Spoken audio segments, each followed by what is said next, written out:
구약성경 잠언 22장 6절 말씀입니다. 마땅히 걸어야 할 그 길을 아이에게 가르쳐라. 그러면 늙어서도 그 길을 떠나지 않는다. 아멘. 자녀를 갖는다는 것은 하나님의 커다란 축복이지요. 동시에 그것은 부모로서 또한 책임 있는 응답을 우리에게 요구합니다. 오늘 우리가 읽은 잠언 22장 6절 말씀에 보면은 마땅히 걸어야 할 길을 아이에게 가르치라 말씀하십니다. 우리의 책임 있는 응답을 하나님께서 기대하시는 것이죠. 신약의 에베소서 6장에서도 하나님께서는 그런 점에서 자녀에 대한 그 양육, 자녀 양육을 위한 그 권위와 책임을 1차적으로 부모에게 위임하고 계십니다. 아비들아, 오직 주의 교훈과 훈계로 양육하라 라고 말씀하고 계시죠. 이러한 언약적 책임을 그리스도인 부모가 가볍게 여겨서는 안 될 것입니다. 또 다른 사람에게 맡기거나 내어주어서도 안 되고 또 줄 수도 없는 것이죠.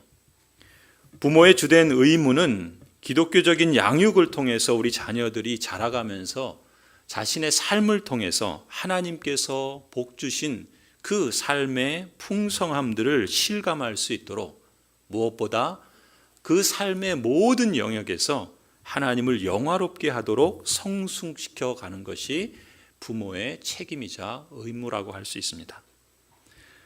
그런 점에서 성경이 말하는 교육의 목적을 이렇게 표현할 수 있어요. 우리 자녀들도 우리와 같은 언약 백성인데 그 자녀들이 자신의 삶에서 하나님과 맺은 그 언약이 무엇인지를 이해하는 것이 중요합니다. 우리가 하나님의 언약 백성이라면 하나님은 아브라함을 통해서 그 자녀들도 하나님의 언약 백성이다라고 말씀하셨죠. 그렇다면 그 아이가 아무리 어려도 심지어 갓난아이라 할지라도 그 아이는 부모가 언약 백성이면 하나님의 언약 백성인 것입니다. 그 아이가 자라가면서 자신이 하나님과 맺은 언약이 무엇인지 그것을 이해할 수 있도록 하는 것이 교육의 목적인 것이죠. 더 나아가서 그 언약 관계를 이해할 뿐만 아니라 하나님은 그 관계 속에 약속들을 주십니다. 그래서 그 약속들이 무엇인지를 믿는 것, 믿게 하는 것이 또한 교육의 목적이죠. 그리고 그 약속들을 위해서 하나님의 언약 백성들이 응답하며 살아야 될 하나님의 요구들이 있는데 그 요구들을 순종하고 실천하도록 하는 것, 그건 역시 교육의 목적이죠. 그리고 궁극적으로는 우리의 언약 백성인 자녀들도 약속하신 그 언약의 축복들, 언약 안에는 축복들이 있는데 그 축복들을 받아서 누리기에 충분할 정도로 그렇게 양육하는 것이 바로 성경이 말하는 교육의 목적입니다. 그래서 네 가지를 말할 수 있어요. 우리의 자녀들이 자신이 하나님의 언약 백성으로서 하나님과 맺은 언약이 무엇인지 이해하고 그리고 그 언약의 약속들을 믿고 그 언약의 요구들을 순종하고 그래서 언약의 축복들을 받아 누리도록 하는 것, 그것이 바로 성경이 말하는 교육의 목적입니다. 말하자면 그리스도인 부모로부터 태어난 아이는 언약의 하나님을 위해서, 달리 표현하면 언약의 하나님을 예배하고 섬기도록 양육받아야 한다는 것이죠. 그것이 마땅히 행하여야 할 길, 마땅히 걸어가야 할 길이라 이렇게 말씀하고 있는 것입니다. 그런데 하나님께서는 이런 말씀을 우리에게 주실 뿐만 아니라 그 자녀가 여호와의 주신 기업이다라고 시편에 말씀하세요. 그것은 무엇인가? 여러분 크든 작든 비즈니스를 운영하거나 기업을 운영하거나 또 직장에서 일터에서 일을 하지요. 그것이 여러분에게 유산이고 여러분에게 큰 힘이 되는 것처럼 사실 그것보다 더 귀하고 어찌 보면 더 값진 것이 바로 자녀다. 그런 점에서 성경 시편 127편에서는 자녀를 두고 여호와께서 주신 기업이다라고 이렇게까지 표현한다는 것이죠. 그러니 자녀는 하나님의 선물이요 그 자체가 하나님의 축복인 줄로 믿습니다. 그런 하나님께 자녀로 인해서 감사하고, 그렇기 때문에 우리가 부모로서의 그 언약적 책임을 받아들이는 것이 그리스도인 부모의 마땅한 그러한 사명이라 볼 수 있죠. 그래서 우리의 자녀들은 내 자녀다라고 인식할 뿐만 아니라 그 자녀는 하나님의 자녀다라는 사실을 우리는 늘 잊지 않아야 됩니다. 그래서 내가 주인인 것처럼 내 자녀를 내 뜻대로 내 마음대로 하는 것이 아니라 하나님의 자녀이기 때문에 우리도 언약 백성으로서 하나님께서 말씀하신 그 뜻을 따라서 무엇으로 어떻게 자녀를 교육하는 것이 합당한 것인지 하나님께서 계시해 주신 이 말씀을 따라서 배우고 잘 알 필요가 있는 것이죠. 여러분, 그렇지 않습니까? 자녀를 낳으면 누구나 부모가 되죠. 그러나 부모가 되었다고 모두가 다 훌륭한 부모가 되는 것은 아니지 않습니까? 심지어 기독교인이라고 모든 부모의 양육이 저절로 기독교적인 것이 되는 것은 아닙니다. 기독교인의 옷을 입고는 있지만 자녀 교육의 책임과 복을 가볍게 여긴다거나 시대의 풍조를 따라서 세속적인 가치와 방법으로 그 자녀를 양육한다면 그것은 기독교인이라 할지라도 결코 기독교적이지 않을 뿐만 아니라 사실은 그건 우상숭배적이라 말할 수 있습니다. 기독교인 부모가 성경의 가르침에 흠뻑 빠져야 할 이유가 여기에 있는 것이죠. 내가 그리스도인이라고 내가 행하는 자녀 교육이 다 기독교적이냐? 그걸 보장하지 않습니다. 우리도 겸손히 하나님 앞에 그 말씀을 따라서 배우고 우리 자신이 하나님의 언약 백성으로서 그 언약적 책임을 다해 나가면서 응답하는 삶을 살아갈 때 우리의 연약함을 알기에 성령 하나님을 의존해서 우리뿐만 아니라 우리를 통해서 하나님께서 축복하여 주신 그 기업으로서의 자녀를 잘 양육할 수 있도록 이끌어 주시기를 늘 기도하고 의존하며 겸손히 행해야 하는 것이죠. 여러분, 그렇게 보면은 기독교적인 양육이란 우리 자신에게서 우리의 그 욕망과 이 세상의 기대를 따라서 나오는 것이 아니라 기독교적인 양육은 근본적으로 성경에서 출발해야 되지 않겠습니까? 그리고 그 하나님의 말씀이 우리의 삶과 신앙의 표준이라고 고백하고 받아들이는 것처럼 그 말씀이 실제로 우리 자녀들의 교육의 내용이 되고 방법이 될 수 있도록 우리는 끊임없이 찾고 구하고 겸손히 하나님을 의존해서 실천해야 할 줄로 믿습니다. 실제로 하나님께서는 디모데후서에 모든 성경은 하나님의 감동으로 되었다. 그래서 우리를 교훈하고 때로는 책망하고 때로는 바르게 하고 더 나아가 의에 이를 수 있도록 우리를 교육하기에 충분하다라고 말씀합니다. 여러분, 교훈은 뭡니까? 우리가 하나님께서 우리에게 언약 백성으로 허락하신 그 복의 길을 잘 갈 수 있도록 안내하는 것이 교훈입니다. 성경이 그런 역할을 하는 거예요. 그런데 우리는 때때로 우리의 욕심이나 이 세상의 유혹으로 인해서 곁길로 빠지지요. 가야 되는 길을 가야 되는데 저쪽이 더 좋아 보여서 길을 빠져나갑니다. 그때 그 빠져나간 길을 다시금 바로잡아 제대로 된 길을 갈 수 있도록 하는 것이 책망이에요. 책망은 그런 점에서 우리로 하여금 바른 길로 되찾아갈 수 있도록 기능하는 성경의 역할입니다. 그리고 이제 다시 빠졌다가 다시 들어왔으면 계속해서 그 길을 가야 되겠죠. 바르게 가게 할 때 우리에게 성경이 필요하고, 그리고 그 길을 계속 가서 궁극적으로 하나님의 의에 이르고 하나님의 그 언약의 축복을 누리도록 교육하기에 유익한 것이 성경이다라고 말씀하고 있지 않습니까? 이런 점에서 성경은 우리 자신에게 뿐만 아니라 우리가 언약적 부모로서 우리 자녀들을 양육하는 데 있어서도 가장 효과적이고 흔들리지 않는 표준이요 교육의 틀을 제공해 준다 볼 수 있습니다. 그런 점에서 성경에서 비록된 가치, 우리는 성경이 말씀하는 걸 통해서 무엇이 중요하고 무엇이 가벼운지, 무엇이 앞세워야 되고 무엇을 뒤로 해야 되는지 그런 가치에 대해서, 그리고 우리는 우리가 만나는 세상과 우리가 살아가는 삶의 모든 자리마다 어디에 무슨 목적으로 어떻게 살아가야 할 것인가에 대한 이 성경적인 세계관을 하나님의 말씀을 통해서 끊임없이 배우고 또 순종하면서 자라가야 할 줄로 믿습니다. 그것은 우리 자신만이 아니라 우리 자녀들도 마찬가지죠. 그런데 그 역할을 1차적으로 부모인 우리들에게 하나님께서 맡겨주신 것입니다. 하나님께서 당신의 자녀들을 친히 양육하시고 돌보시고 지키시지만 특별히 부모인 우리들에게 그 하나님의 행하시는 놀라우신 특권과 그 놀라우신 역할을 부족하고 연약한 우리들에게 맡기셔서 그 일들을 이루어 가시기를 기뻐하신다는 것이죠. 그것이 하나님의 놀라우신 은혜의 방식인 것이죠.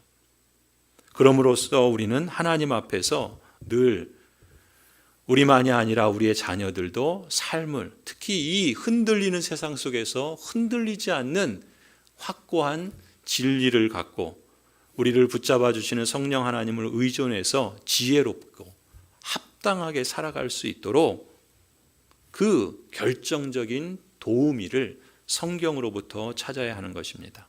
하나님은 성경을 그런 목적으로 우리에게 주신 것이죠. 그런 점에서 잠언 22장 6절에서는 마땅히 걸어야 할 그 길을 아이에게 가르치라, 이렇게 말씀하신 것입니다.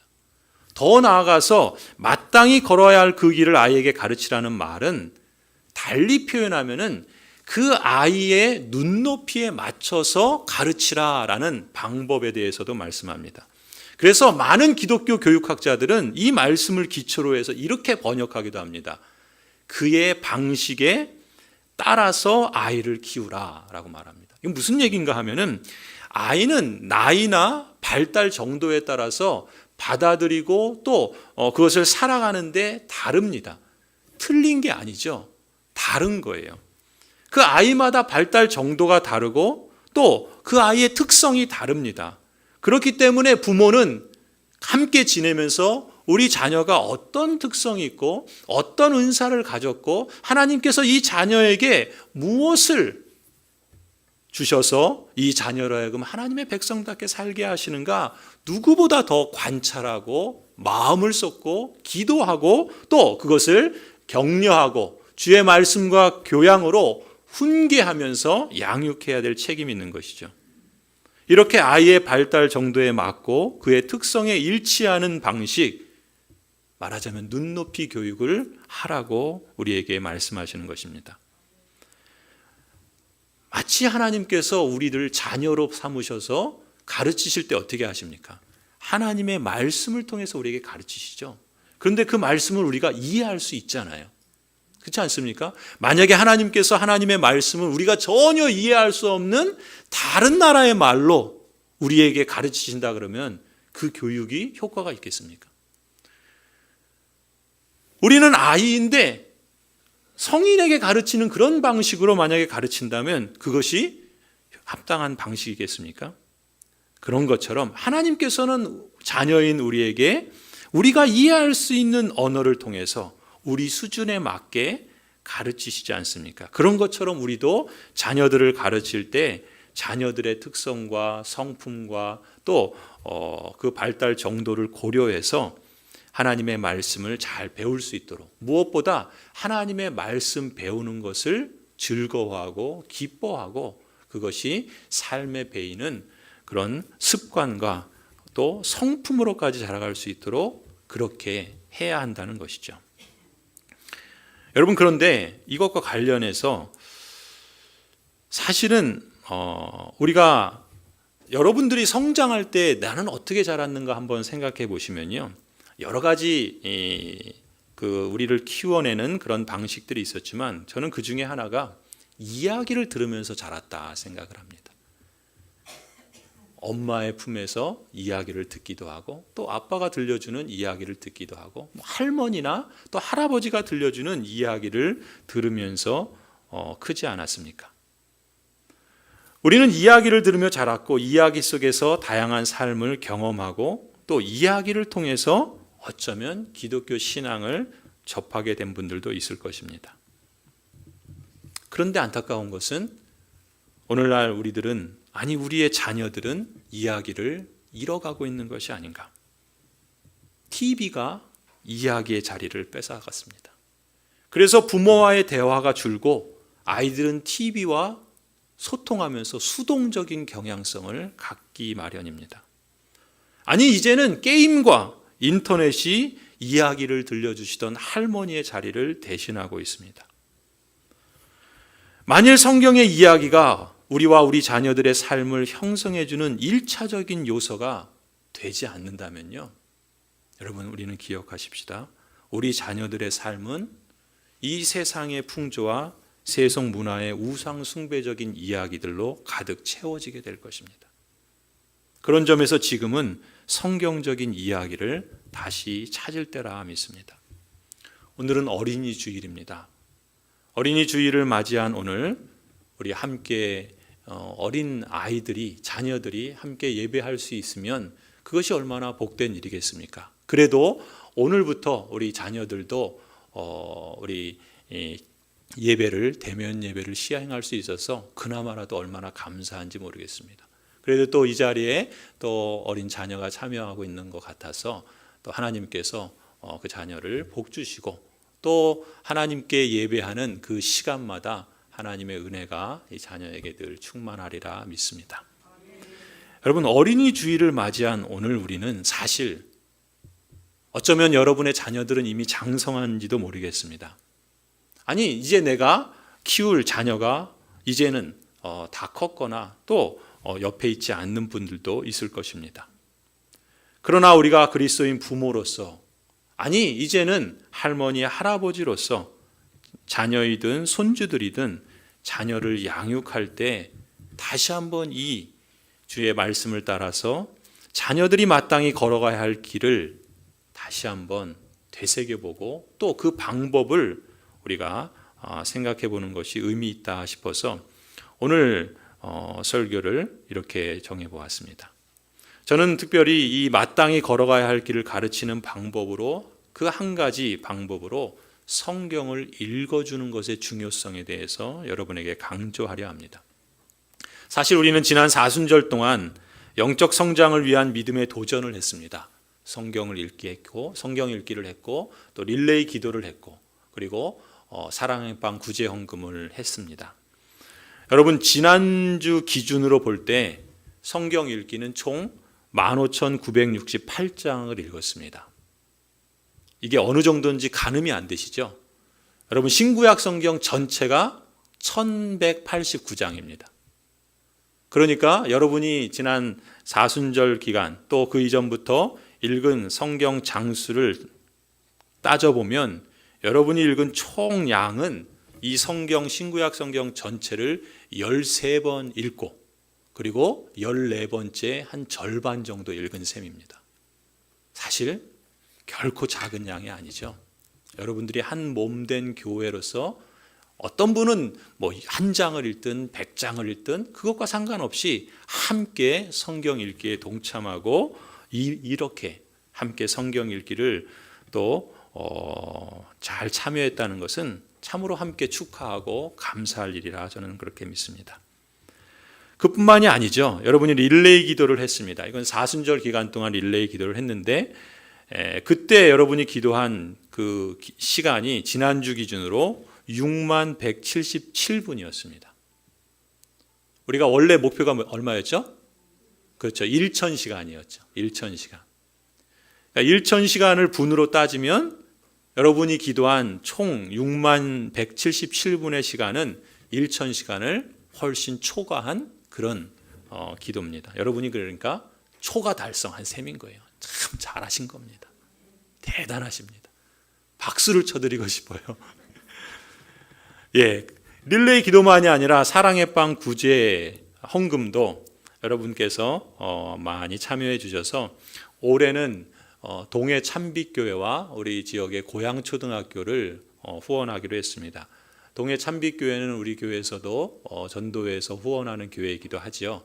이번에 동해안에 그 불이 많이 나지 않았습니까? 이 교회도 동해시 묵호항에 있는데 목사님이 그 불이 삽시간에 이렇게 그야말로 삽시간에 이게 불이 막 덮쳐가지고 그 예배당을 지킨다고 혼자서 막 불 끄고 하느라고 그렇게 했답니다. 그래서 제가 가봤더니 진짜 그 가는 길이 나무들이 밑에서부터 다 사가지고 산 위에는 막 시커멓고 뭐 이제 막 그 집들은 복구하고 그러더라고요. 그래도 감사한 거는 그래도 그 예배당에는 불이 안 붙었대요. 그 옆에 있는 그 옆집의 창고에는 그 불똥이 튀어가지고 타고 이제 그 안에가 이제 다 타버렸는데 바로 옆에 이제 식당이 있고 예배당 건물이 있는데 거기는 이제 타지 않았다 그럽니다. 그래서 제가 기회가 되면 우리 교회 밴드에다가 그 영상하고 사진을 좀 올려드릴 텐데 참 감사하죠. 그래도 목사님이 그 밑에 있는 계곡까지 내려가서 거기서 이제 불 끄고 하느라고 한 일주일 동안을 알아두었대요. 아무튼 그래도 그렇게 지킬 수 있었던 것이 얼마나 감사한지. 그래서 그 어촌 지역에 있는 동해 참빛교회를 우리가 100만 원 후원하기로 했고, 또 우리 이제 고향 초등학교 우리 조선 가정들을 위한 그런 발전 기금으로 100만 원을 후원하기로 했습니다. 여러분들이 사랑의 빵으로 그렇게 모아주시고 또 함께 해주셔서 감사의 말씀을 드립니다. 제가 왜 이런 말씀을 드리냐면은 우리가 성경 읽기를 하고 기도를 하고 사랑의 빵 구제 실천을 하는 것은 사실 우리가 믿음의 도전으로 행한 것이죠. 하나님께서 우리를 언약 백성 삼아주신 은혜에 감사하고 그 백성답게 사는 어떤 구체적인 실천으로 말씀을 읽고 기도하고 또 사랑을 실천하는 것 아니겠습니까? 그것이 우리에게는 차곡차곡 쌓이면 우리의 신앙이 우리가 어느 순간 뒤돌아볼 때 이렇게 자라있는 것을 실감하지 않겠습니까? 그런 것처럼 사실 이 믿음의 씨앗은 우리 자녀들에게 훨씬 더 효과적인 실천이라고 저는 믿습니다. 그런 점에서 성경을 읽어주는 것, 그리고 함께 기도하는 것, 그리고 작은 그 사랑의 실천을 아이들도 함께 참여하는 것. 저는 사실 이 세 가지를 다 강조하고 싶지만 시간 관계상 오늘은 그 가운데 성경 읽기에 대해서만 여러분에게 강조하려 합니다. 우리 자녀들의 영적인 성장, 하나님께서 기뻐하시는 마땅히 걸어가야 할 길에 있어서 구체적인 방법으로 성경 읽어주기입니다. 성경 들려주기라고 말할 수 있습니다. 이것을 성경 스토리텔링이라 그러겠습니다. 스토리텔링, 이야기 들려주기인데, 그럼 왜 이 성경 스토리텔링인가? 왜 이것이 중요한가? 세 가지를 제가 말씀드리겠는데, 첫 번째는요, 이 스토리텔링은 기독교 신앙에 있어서 본질적인 것입니다. 이야기를 들려주는 것이 우리 신앙의 아주 중요한 요소라는 것입니다. 여러분, 하나님께서 언약 백성인 우리에게 우리의 신앙과 삶의 표준을 주셨죠. 유일한 표준은 성경 하나입니다. 그런데 이 성경 속에는 우리의 구원에 대해서 우리가 어떻게 신앙생활하고 또 삶의 하나님의 복을 누리며 살아갈 것인가, 우리에게 필요한 모든 것을 충분하게 제공해 주신 것이 바로 이 성경이죠. 그런데 놀라운 점은요, 이런 성경이 대부분 이야기로 되어 있다는 것입니다. 이야기로 되어 있어요. 여러분, 하나님의 신령한 말씀이 무슨 신령한 어떤 명제나 문장으로 표현되어 있기보다는 대부분 아이들도 들으면 이해할 수 있는 이야기로 기록되어 있다는 점이 놀랍지 않습니까? 그래서 어떤 학자는 성경의 저자이신 하나님께서 하나님은 이야기를 좋아하시는 분이구나. 그래서 하나님을 두고 이야기꾼이다, 스토리텔러다, 이렇게까지 말합니다. 실제로 그렇죠. 하나님은 이야기하시는 하나님입니다. 여러분, 구약 성경만 봐도 그렇죠. 구약 성경에는 하나님의 이야기 온통 가득합니다. 아담 창조의 이야기부터 아담의 이야기, 심지어 최초의 그 인류가 타락하는 이야기, 그리고 하나님께서 그들을 구원하시는 이야기, 이스라엘 족장 아브라함의 이야기, 출애굽하는 모세의 이야기, 그리고 다윗의 이야기, 또 하나님께서 선지자들을 보내서 하시는 이야기, 그들이 또 하나님의 징계로 끌려가는 이야기, 하나님께서 다시금 그들을 귀환시키는 이야기, 구약 성경은 온통 다 이야기로 가득하지요. 그래서 히브리서, 신약성경 히브리서에서는 하나님께서는 옛날은 구약시대를 말해요, 예언자들을 통하여, 즉 선지자들을 통하여 여러 번에 걸쳐 여러 가지 방법으로 우리 조상들에게 말씀하셨다. 하나님께서 여러 선지자들을 통해 여러 방식으로 이야기를 들려주셨다라는 말씀이죠. 그래서 여러분, 역사가 뭡니까? 영어로는 히스토리잖아요. 그래서 성경의 역사를 성경의 관점에서 보면 역사는 히스토리인데 그걸 좀 나눠서 his story 이렇게 말해요. 그러니까 역사라는 것은 하나님의 이야기다 이렇게 말하는 거예요. 성경은 그런 점에서 끊임없이 하나님을 소개할 때 하나님은 이야기해 주시는 분이다 라고 말씀한단 말이죠. 심지어 하나님은 인간도 하나님의 형상으로 지으셨기 때문에 이야기를 좋아하게끔 만드신 거예요. 이야기를 좋아할 뿐만 아니라 이야기를 들려주도록 그렇게 말씀하신다는 것이죠. 그래서 인간을 이야기를 말하는 동물이라 이렇게까지 말하는 학자들도 있습니다. 하나님을 닮은 인간은 이야기를 통해 하나님께 응답합니다. 우리 어린 자녀에게도 제가 이렇게 설교하지만 그냥 이야기를 조근조근 들려주면 잘 들을 거예요. 재미있게. 그렇죠? 그렇잖아요? 일부 예배에서도 그랬는데 우리 실버 대학을 하지 않았습니까? 이제 언젠간 실버 대학도 하게 될 날이 오리라 믿습니다. 실버 대학을 하면서 우리 이제 어르신들 자서전을 쓴 적이 있어요. 그리고 또 이렇게 모여서 얘기를 들어보면 얼마나 얘기들을 잘 하시는지 저는 사실 뭐 제 어렸을 때 얘기도 잘 기억이 안 나거든요. 아니 근데 어르신들은 60년, 70년 전에 그 어렸을 때 이야기를 풀어놓으시면 그냥 막 그 굿을 깨어내도 그냥 얼마나 얘기를 잘 하시는지 어떻게 그걸 다 기억하시는지 모르겠어요. 그죠? 이야기를 통해서 기억하고 이야기를 말함으로써 그것을 들려준단 말이죠. 하나님께서 인간을 이야기하는 존재로 지으셨기 때문에 그렇습니다. 실제로 신명기 26장을 보시면요. 제가 길어서 이제 여기 화면에 올리진 않았는데 신명기 26장 5절부터 보시면 한 이스라엘의 농부가 하나님께 예배드리러 나갑니다. 그런데 하나님께 예배드리러 나갈 때 이 농부가 무엇을 하냐면요. 이야기를 말합니다. 이야기를 말해요. 하나님께 예배하러 나아가는데 이야기를 말해요. 무슨 얘기를 말하냐면 하나님께서 어떻게 이스라엘인 자기 민족을 이집트에서 구원해내셨는가 이야기를 들려줍니다. 그러면서 이 농부는 하나님께서 이토록 자신을 축복해 주시고 젖과 꿀이 흐르는 땅으로 인도하셔서 우리에게 풍성한 삶의 열매를 맺게 해주셨다라는 이야기를 거기서 표현하고 있어요. 하나님을 닮은 인간은 본질적으로 이야기를 좋아하고 이야기 말하는 걸 좋아하고 이야기 듣기를 좋아합니다. 근데 성부 하나님만 그러신 것이 아니라 성자 하나님이신 예수 그리스도도 그러세요. 여러분 예수님께서 제자들을 가르칠 때 뭘로 가르칩니까? 말씀으로 가르치죠. 근데 그 말씀이 대부분 이야기예요. 예수님께서 복음서에 보면은 대략 한 39번 정도의 비유 이야기를 하세요. 여러분 그 비유 이야기가 뭡니까? 씨 뿌리는 이야기, 양을 치는 이야기, 또 뭐 여러 가지 먹는 이야기, 또 뭐 삶의 그런 일상적인 이야기들을 들려주시면서 뭘 말씀하세요? 하나님 나라를 말씀하시고 죄에서 구원받는 이야기를 말씀하시고 기적을 말씀하시고 심지어 하나님의 심판까지도 이야기를 통해서 말씀하시지 않습니까? 예수님은 끊임없이 이야기를 말씀하시는 분이에요.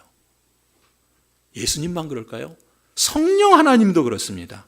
성령 하나님도 교회를 통해서 역사하실 때 교회가 초대교회 어떻게 형성이 됩니까? 하나님의 성령에 의해서 교회가 탄생이 되는데 그 교회가 확장되는 역사가 바로 사도행전이잖아요. 그런데 그 사도행전을 보세요. 온통 이야기입니다. 예수님의 복음이 어떻게 전파되고 어떻게 증거되는지 이야기를 통해서 말씀합니다. 예루살렘에서 유대로 사마리아로 또 온 땅을 향해서 하나님의 나라의 복음이 어떻게 증거되고 전파되는지를 이야기로 말씀해 주시죠. 그래서 여러분 복음서도 보시면 복음서의 그 마태마가 누가 요한도 그 복음서를 어떻게 기록해요? 다 이야기로 기록하지 않습니까? 예수님이 말씀하신 이야기를 기록하고 그 말씀의 의미가 무엇인지를 제자들도 이야기의 방식을 통해서 전하고 있지 않습니까? 그야말로 기독교는 이야기의 공동체인 거예요. 이야기. 성삼위 하나님께서 이렇게 친히 말씀하신 내용과 방법이 이야기였고, 교회도 그 하나님을 따라서 그대로 따라 행하는 것을 역사를 통해서 볼 수 있어요. 실제로 미국의 장로교회 그 신앙 그 선언문에 보시면 이렇게까지 말합니다. 한번 보시겠어요? 성경 이야기 속에서 하나님은 성부, 성자, 성령 하나님으로서 이스라엘과 교회와 함께 움직이시며 세상에서 정의와 사랑의 통치를 이루어 가신다. 그러한 이야기는 지금도 계속해서 펼쳐지고 있으며 우리는 신앙으로 그것을 우리 자신의 것으로 만들어간다. 그 이야기는 과거에 대한 우리의 기억뿐만 아니라 미래에 대한 우리의 희망을 형성해 준다. 그 이야기는 우리가 누구인지를 말해주고 우리가 무엇을 해야 할지를 이야기해 준다. 그 이야기를 다시 말하는 것은 곧 우리가 믿는 바를 선언하는 것이다. 여러분 보세요. 신앙 선언문에 지금 이야기가 얼마나 중요한지를 이렇게 표현하는 거예요. 우리 신앙이 무엇을 통해서 이루어지는가? 하나님께서 행하신 이야기를 통해서 이루어진다는 거예요. 그리고 그 이야기를 통해서 우리는 과거에 하나님이 행하신 일을 받아들이고 그 이야기를 통해서 앞으로 하나님이 행하실 일들을 소망하게 된다는 거예요. 그리고 그 이야기를 통해서 내가 누구인가를 확인하고 그 이야기를 통해서 내가 어떻게 살아가야 할 것인가에 대한 길잡이를 얻게 된다라고 말합니다. 그래서 우리는 어떤 존재인가? 그 하나님의 이야기를 다시 말하는 것을 통해서 우리의 믿는 바 신앙을 고백한다. 여러분이 이야기를 들려주는 것이 우리의 신앙을 고백하는 것이다. 여기서 다시 말하는 것이 바로 성경 이야기를 들려주는 것과 같은 것입니다. 그런 점에서 성경의 이야기 들려주기, 스토리텔링은 기독교 신앙의 본질적인 것이기 때문에 이것이 우리 자녀에게 마땅히 걸어가야 할 길을 가르치는데 합당한 방식이라는 것이죠. 두 번째는 이 스토리텔링은 우리와 우리 자녀들의 삶에 성경적인 세계관을 형성시켜 주는데 중요한 역할을 합니다. 여러분, 이야기는 어떤 능력이 있냐면 삶을 형성시켜 줍니다. 어떤 이야기를 듣고 자라느냐에 따라서 그 사람의 미래가 달라질 수 있습니다. 그런데 그런 점에서 사람들은 나름대로 세상을 보고 또 무엇이 중요하고 아닌지, 무엇이 앞서야 되고 나중서야 되는지, 내가 무엇을 목표로 살고 어떻게 살아야 되는지를 나름대로 들은 이야기, 경험한 이야기, 또 이 세상이 주는 여러 가지 이야기들을 통해서 자신의 어떤 틀을 형성해 갑니다. 그것을 보통 세계관이라 그래요. 그러니까 사람들은 이런 세계관을 갖고 또 그 세계관의 인도를 따라서 삶을 형성해 가는데 이 세계관을 형성하는 것이 주로 무엇인가? 이야기라는 것입니다. 이야기. 가령 이렇게 얘기할 수 있어요. 여러분, 하나님은 사랑이시다. 여러분 믿으시죠? 하나님은 사랑이시다. 그런데 여러분, 이 하나님은 사랑이시다라는 것을 여러분 어떻게 믿게 되었습니까? 그렇죠. 하나님께서 성경에서 들려주신 이야기를 통해서, 가령 어떤 얘기예요? 예수 그리스도께서 이 땅에 몸으로 입고 오셔서, 우리가 오늘 니케아 신경에 고백한 이야기들이죠. 이 땅에 오셔서 우리를 위해서 병도 고치시고 또 기적도 행하시고 먹을 것을 주시고 하나님의 나라를 들려주셨을 뿐만 아니라 우리를 위해서 우리가 죽어야 될 죽음을 대신 죽는 십자가의 죽음을 통해서 우리에게 하나님은 우리를 사랑한다라는 것을 몸소 보여주시지 않았습니까? 십자가의 죽음으로 내어주신 하나님의 사랑 이야기를 들을 때 그 사랑이 나를 향한 것이다, 나를 위한 것이다 라는 것을 들을 때 그 이야기를 통해서 그런 하나님이 사랑이시구나 라는 것을 알지 않습니까? 예수님의 십자가와 부활 이야기를 통해서 우리는 하나님이 사랑이시다라는 것을 명백하게 고백하게 됩니다. 이런 점에서 성경은 끊임없이 이야기를 통해서 우리에게 우리 삶을 형성해 가도록 이끌어 주시죠. 그래서 앞서 제가 신명기 26장의 이야기를 말씀드렸는데 그 이야기를 말하는 농부는요, 어떤 이야기를 하냐면 그 이야기를 가만히 읽어보시면요, 처음에는 그들 이야기를 합니다. 그들 이야기. 26장에 보면은 그들이 누구냐면 하나님께서 자기 조상들을 이집트에서 번성하게 하셨다라는 이야기를 먼저 해요. 그러니까 자기 이야기가 아니에요. 조상들의 이야기를, 과거의 이야기를 합니다. 그러다가 이 사람이 우리 이야기를 합니다. 우리 이야기. 그건 뭐예요? 나를 포함한 우리의 이야기. 그게 뭐냐면 하나님이 조상들에게 이집트에서 번성하게 하셨는데 어느 시점에 하나님께서는 우리를 이집트에서 인도하여 내셔서 홍해를 건너게 하시고 약속의 땅 가나안 땅으로 들이셨다라고 얘기를 해요. 그 이야기를 제가 짧게 했지만 이렇게 풀어서 쭉 이야기를 합니다. 그리고 나서 어디로 가냐면 내 이야기를 해요. 내 이야기. 뭐 어떻게 내 이야기를 하냐면은 그래서 내가 하나님께서 약속의 땅에서 나에게 주신 그 땅에 열매를 거두게 하셨다. 그래서 하나님을 예배한다라고 이야기를 들려줘요. 무슨 얘기입니까?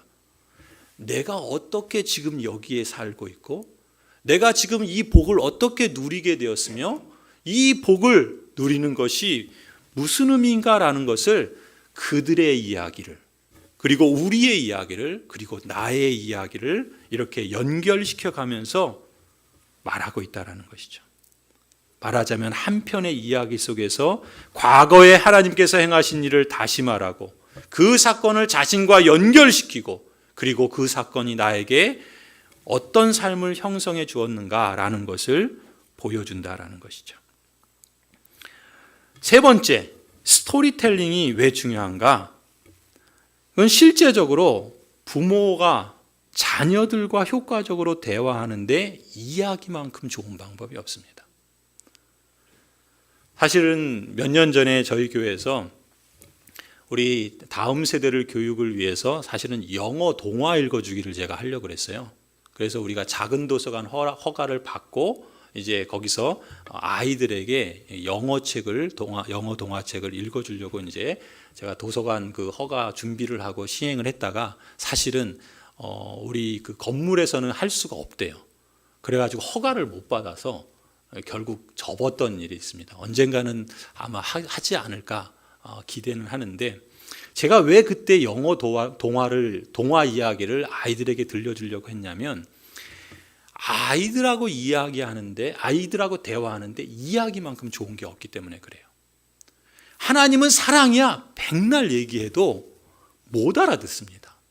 그죠? 아이들이 이해할 수 있는 이야기로 들려주면 그걸 이해하죠. 그리고 그 이야기를 실감할 수 있도록 어떤 체험을 하게 하면 확실하게 알게 됩니다. 그게 아이들을 교육하는 방식인 거잖아요.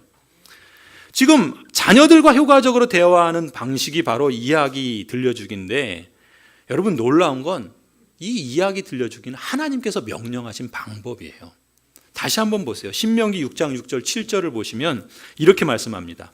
내가 오늘 당신들에게 명하는 이 말씀을 마음에 새기고, 그러니까 하나님께서 모세에게 말씀하셔서 모세가 이제 이스라엘 백성들에게 전달하는 거예요. 그래서 여기서 나는 모세고 당신들은 이스라엘 백성들입니다. 그래서 모세가 오늘 당신들에게 명하는 이 말씀을 마음에 새기고 자녀에게 부지런히 가르치며 집에 앉았을 때나 길을 갈 때나 누워 있을 때나 일어나 있을 때나 언제든지 가르치십시오. 무슨 얘기예요?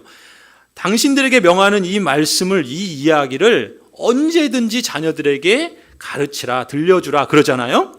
그리고 나서 20절, 21절을 보면은 이렇게 말합니다. 나중에 당신들의 자녀가 주 당신들의 하나님이 당신들에게 명하신 훈령과 규례의 법도가 무엇이냐고 당신들에게 묻거든 당신들은 자녀에게 이렇게 일러주십시오 하면서 이제 모세가 그 신명기 6장 20절 이후에 보면은 이렇게 일러주십시오 하면서 이야기를 들려줍니다. 그러니까 이야기 들려주기 자체가 하나님의 명령이고 양육의 방식이라는 거예요. 여러분 근데 자녀에게 이야기 들려주신 적 있으시죠? 뭐 손주든 자녀든 뭐 동화책이든 성경 이야기든 들려주신 분들이 아마 계실 겁니다. 어떠셨습니까? 저도 우리 아이들이 이제 어렸을 때 제가 한국에 있을 때 캐서린 보스라고 하는 그 신학자의 부인인데 이분이 아이들에게 성경 이야기를 들려주기 위해서 성경을 그대로 읽어주면 이해하기 어렵잖아요. 그래서 아이들의 동화로 이제 글을 다시 써가지고 만든 동화책이 있어요. 그게 이제 전집인데 제가 이것을 그 없는 형편에 그 사례비 받아서 이 전집이니까 비싸잖아요. 이게 이제 우리나라 말로 번역이 돼서 이렇게 나왔다 그래가지고 그 성경책 이거 사가지고 우리 아이들한테 읽어줘야 되겠다 그래서 그거 사서 이제 읽어줬거든요. 그래서 그게 너무 좋아서 제가 캐나다 가면서 그 책 가져갔습니다.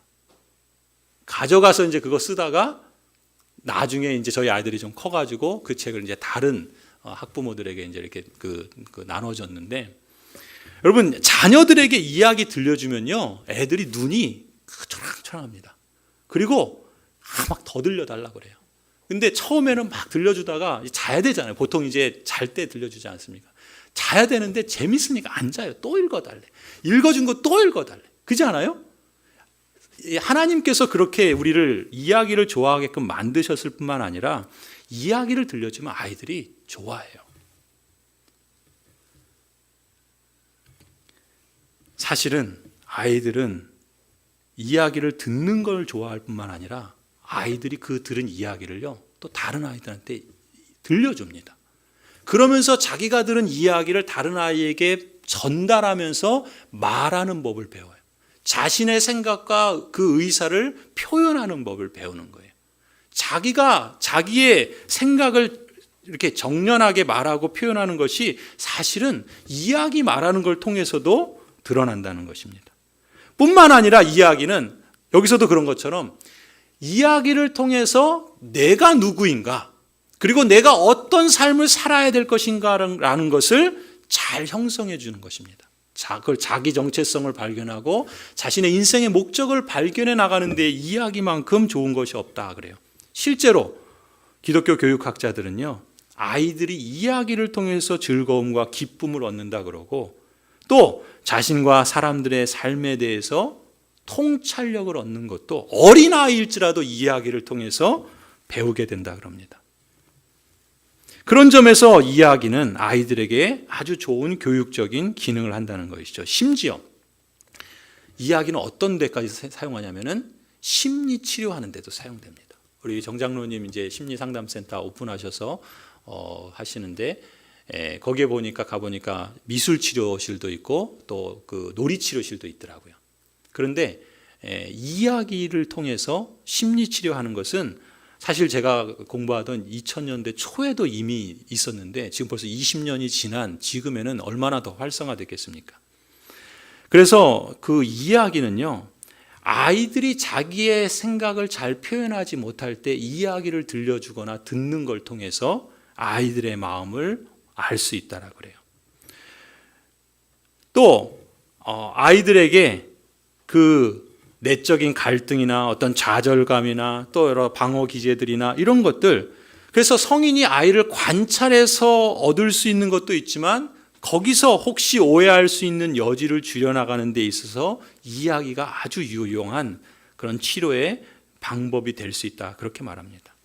실제로 부모가 자녀와 이야기를 나눌 때 성경의 이야기를 들려줄 때 그것은 자녀에게 정서적인 안정감을 주고 대화의 친밀감을 갖게 하는 그래서 이 아이가 건강하게 자랄 수 있는 예방적 효과를 주기도 한다라고 합니다. 성도 여러분, 이처럼 이야기 들려주기는 아주 중요한 그러한 방법인데 마지막 저는 두 가지를 강조하면서 설교를 마무리하려고 합니다. 부모가 자녀로서 효과적으로 성경 이야기를 들려주기 위해서 첫 번째는요. 이야기를 들려주기 위한 적절한 때를 포착하는 것이 중요합니다. 사실 신명기에 보면 언제든지 가르치라 그랬거든요. 언제든지. 특히 자녀가 어떤 문제가 있거나 어려움을 겪고 있는 것 같이 볼 때 또 자녀들이 어떤 질문을 할 때 특히 이야기를 들려줌으로써 하나님에 대한 신앙을 구체적으로 알려줄 수 있다 그래요. 또 특별한 경우만이 아니라 정기적으로 가령 잠자기 전이라든지 또 가족 예배 시간이라든지 이야기를 들려주기가 아주 좋은 시간이라는 것이죠. 두 번째는 부모가 자녀들에게 이야기를 들려주려면요, 부모 자신이 이야기에 친숙하고 가까이 되겠죠. 하나님의 말씀을 우리 자신이 가까이 해야 합니다. 사실 하나님께서 말씀을 주신 1차적 대상은 우리죠. 부모입니다. 그래서 부모가 자녀들에게 말씀을 가르치기 전에 먼저 자신이 마땅히 그 말씀을 마음에 새기고 순종하고자 하는 모범을 보이는 것이 중요하죠. 물론 우리가 그 순종에 있어서 100% 완전하지 못할 수도 있습니다. 그러나 우리가 전혀 하나님의 이야기에 가까이 하지 않는다면 우리의 자녀가 하나님을 가까이 하는 것을 기대하기는 좀 어렵지 않겠습니까? 부모의 그리스도인다운 그런 습관들이 자녀들의 신앙 발달과 성숙에 있어서 매우 중요한 영향력을 발휘하는 것이죠. 성도 여러분, 하나님께서는 저나 여러분 또 우리 모든 성도들을 부르고 계십니다. 하나님의 방법으로 하나님의 말씀을 따라서 자녀에게 마땅히 행할 길을 양육하라 라고 말씀하십니다. 신명기 6장 말씀대로 내가 오늘 당신들에게 명하는 이 말씀을 마음에 새기고 자녀에게 부지런히 가르치며 집에 앉았을 때나 길을 갈 때나 누웠을 때나 일어나 있을 때 언제든지 가르치십시오. 성도 여러분, 그리스도인 부모로서 우리는 늘 완전하지 않고 실패할 수 있음을 인식하면서 그렇기 때문에 우리 자신이 먼저 하나님의 도우심을 의지하는 것이 매우 중요하다 믿습니다. 하나님의 지혜를 구하고 하나님을 경외하는 삶을 실천하며 우리가 나아갈 때 신실하신 하나님께서는 우리뿐만 아니라 우리의 자녀들 또 우리의 손자 손녀들에게도 약속에 신실하셔서 하나님의 그 축복을 우리 자녀들이 대대로 누리며 살아가게 하실 줄 믿습니다. 하나님께서 이러한 응답으로 우리로 하여금 이 땅에 사는 동안 하나님을 경외하는 그런 백성으로 역사해 주실 뿐만 아니라 우리를 통해서 여러분을 통해서 아들, 딸, 손자, 손녀들을 하나님의 영광 가운데 이끌어가고 인도하는 귀한 여정이 되기를 간절히 축원합니다. 기도하시죠.